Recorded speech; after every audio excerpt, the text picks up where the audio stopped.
Long before Israel had kings, before power was kept in palaces and laws were etched into stone, the land existed in a fragile balance. Peace came and went. Freedom arrived, stayed for a while, and then slipped through careless hands. Every generation knew the stories. They knew how God had delivered them before. But knowing a story is not the same as living it. Over time, comfort dulled their memory, trust faded. And slowly, almost without anyone noticing, the people drifted away. That drift always came with a cost.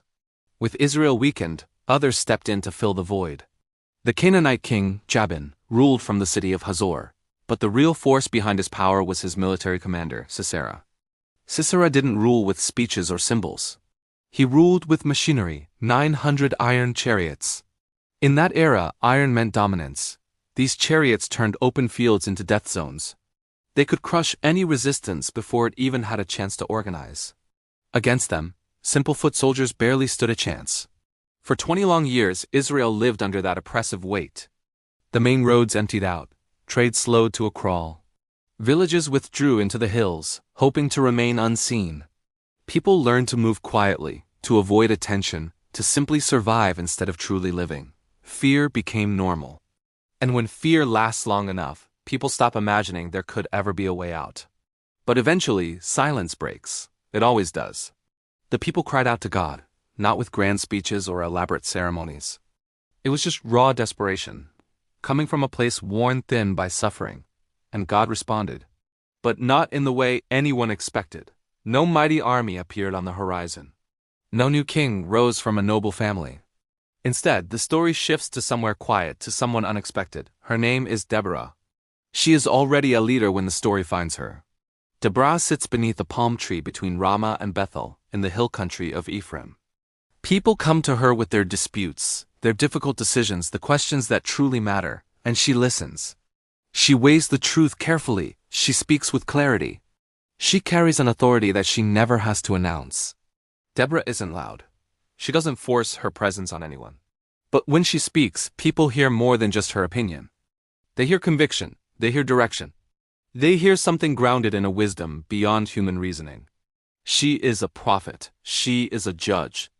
And she is a steady presence in a time when everything else feels unstable.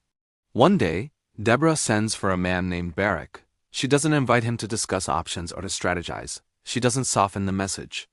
She tells him exactly what God has already decided. Barak is to gather 10,000 men from the tribes of Naphtali and Zebulun and lead them to Mount Tabor. God, she says, will then draw Sisera and his iron chariots to the Kishon River and hand victory to Israel. It sounds impossible. Iron chariots dominate the flat valleys. They thrive where the ground is open and they can move fast. And yet, Deborah speaks without a hint of hesitation. God has already gone ahead of them. Barak believes her, but belief does not erase fear. He agrees to go, but only if Deborah goes with him. Her presence is his certainty.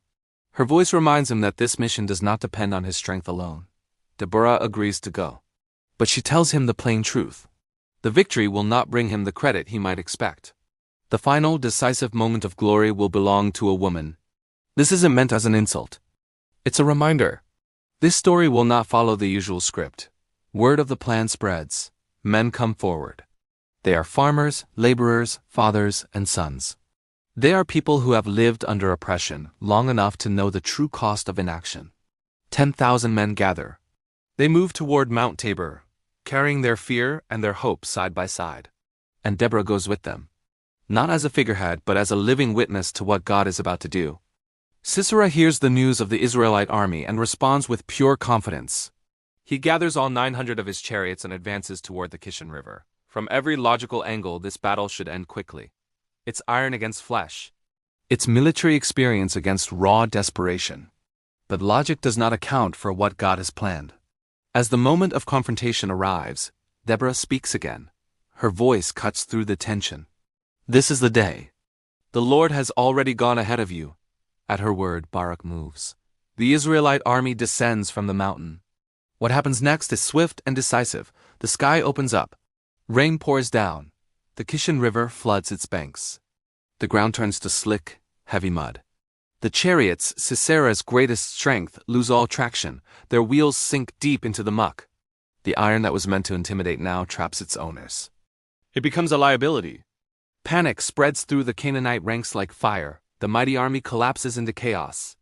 Sisera, seeing his forces routed, abandons his chariot and runs for his life. On foot, he eventually reaches the tent of a woman named Jael. She welcomes him inside, offers him shelter, offers him a place to rest. He feels safe. And when the moment is right, when he is asleep and defenseless, Jael acts with stunning decisiveness. Sisera's story ends right there, in her tent, just as Deborah said it would. The final victory comes through a woman's hand. After the battle, Deborah and Barak sing a song. It's a song of victory, but it's more than that. It tells the story plainly.